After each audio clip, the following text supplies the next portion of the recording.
that's did a good job. So, like I was saying, this is one of the oldest continuously running wineries in Sonoma County. We have these two buildings back here. These are historic cellars.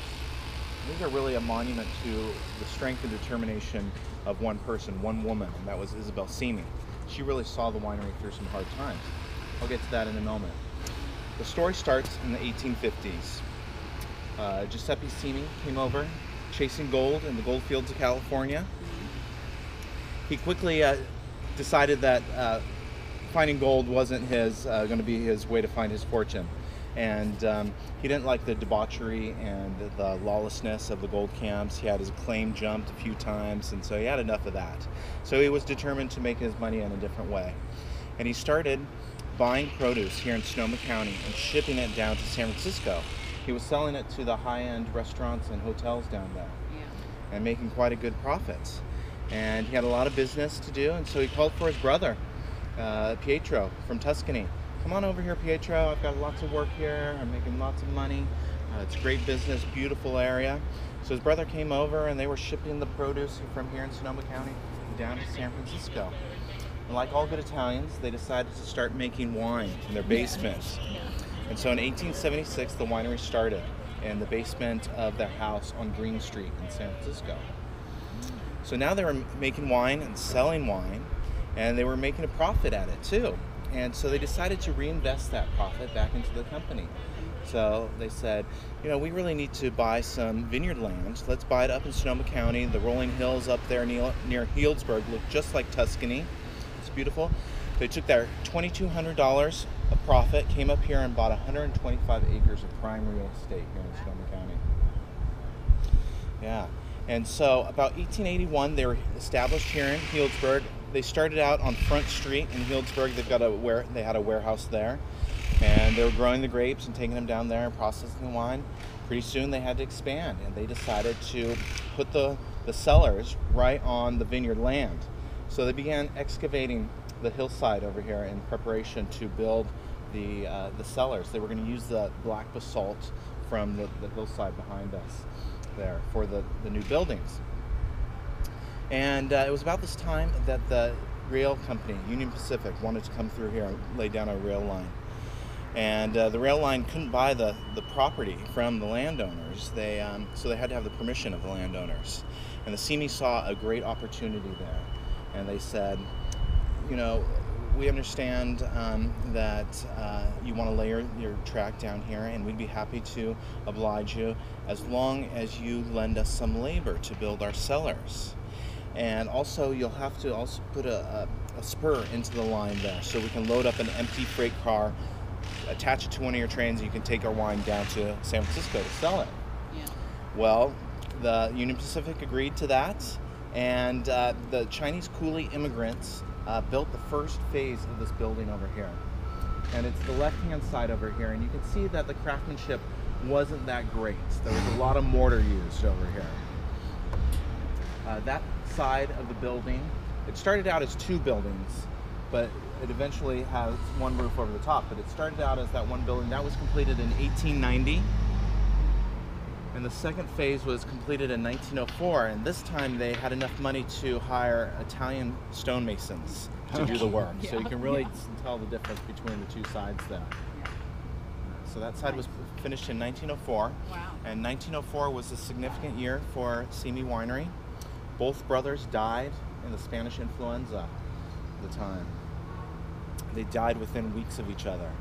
And they left the winery in the hands of their daughter, Giuseppe's daughter, 17-year-old Isabel Simi. And it was really kind of remarkable because can you imagine inheriting a winery at 17 years old? Yeah.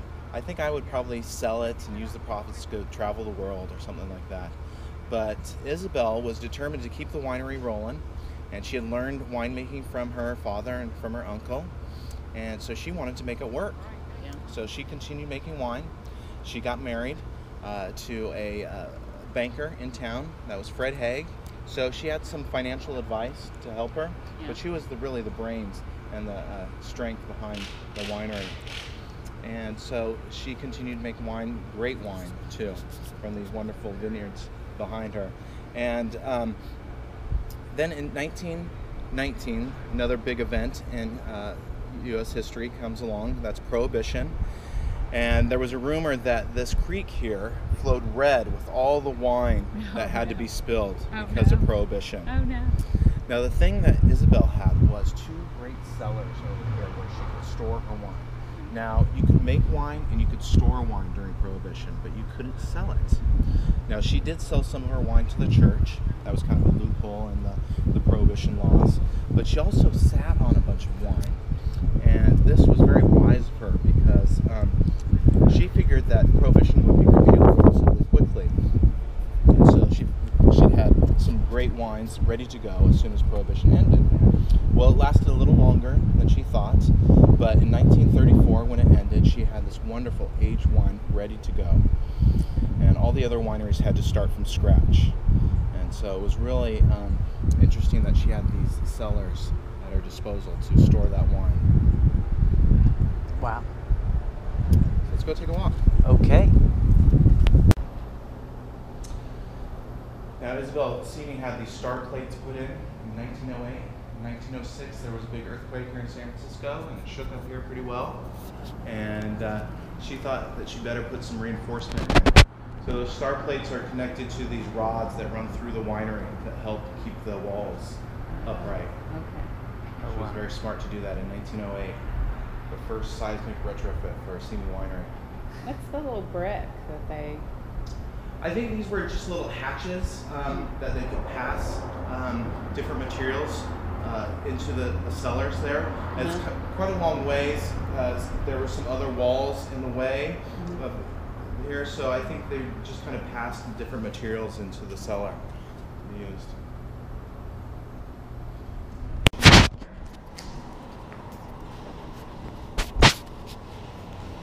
These are all empty right now. We're waiting for the new harvest to come in. We've got lots of different fermentation tanks because we like to control where, the appellation kind of dictates the quality of the fruit, and we can keep it separate. And we have to do a lot of small production wines here as well. And so you want to keep that fruit separate. You don't want to blend it together. So all of these are empty right now? They are. 2 reasons. Number 1, they used a gravity flow method of making wine because they didn't have a lot of electricity back then. And so gravity flow method is where you start the wine process at the top, and it flows down to the aging room, and then it flows down to where it's going to be bottled. But this also helps with controlling temperature. When you bury something in the ground, you get that controlled temperature. It always stays between 55 and 60 degrees when it's buried. Oh, nice.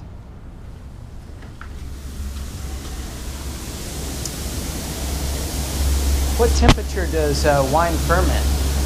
Let's see, that usually, they want to keep it in a narrow range, and I believe it's between 65 and 80 degrees.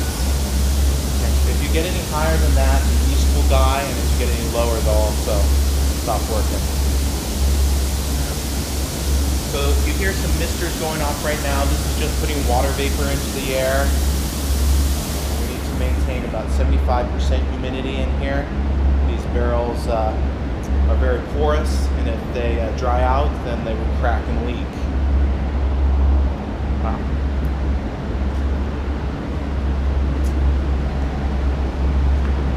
We use a combination of both French oak and American oak. French oak has more subtle flavors, more caramel, vanilla characteristics. The American oak is a little more harsh. It's got a more tannic quality.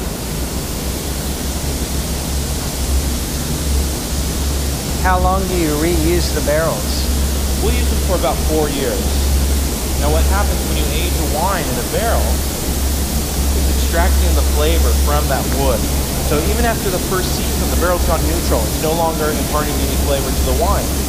But you can still use them as a neutral barrel. That is a great vessel to limit the amount of oxygen to the wine, and it really helps the wine age. A little bit of air helps it to age a bit, but you don't get any of that oak flavor. So what do you have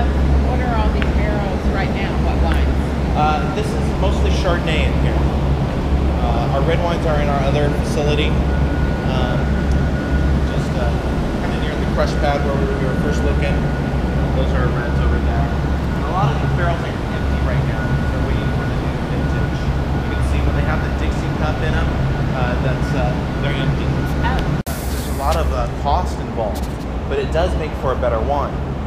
And let me just give you a demonstration here. So this is Chardonnay wine, Chardonnay juice, excuse me, and we've added yeast to it. And this, you can see how the yeast settles out.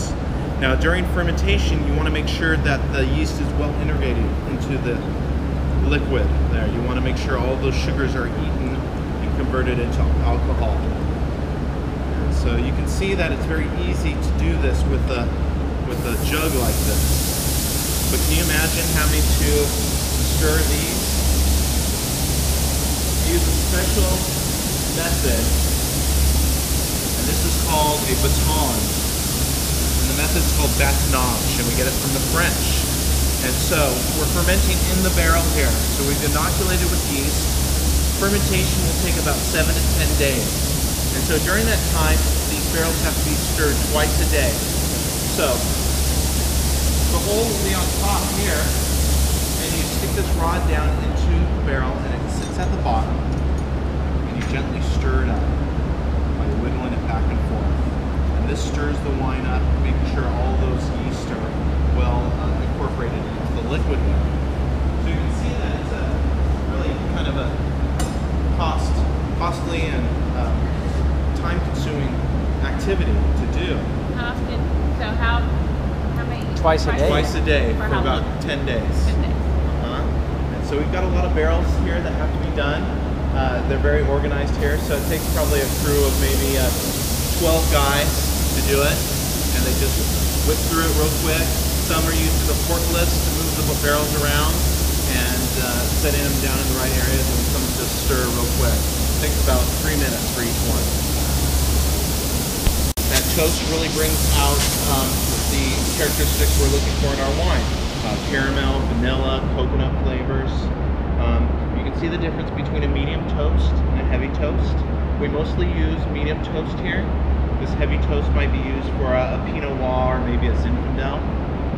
We mostly use this one. Okay, when did Robert Mondavi take over the winery? 1990. And these are those rods I was talking about, the seismic retrofit that Isabel had put in. Oh, wow.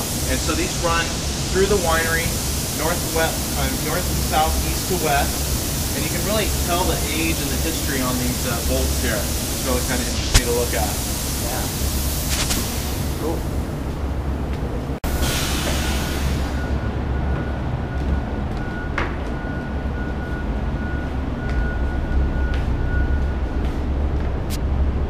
We've got a few barrels here.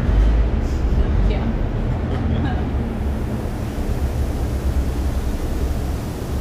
So there's a lot of information here too.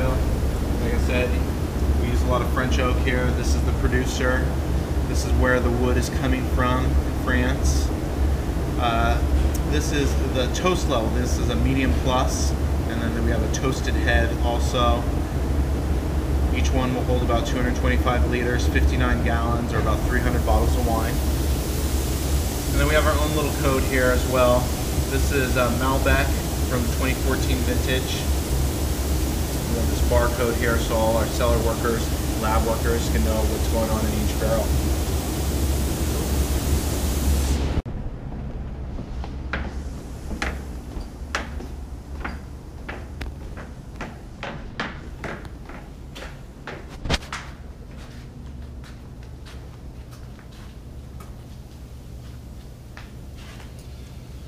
So this was how wine was made in the 40s, 50s, early 60s.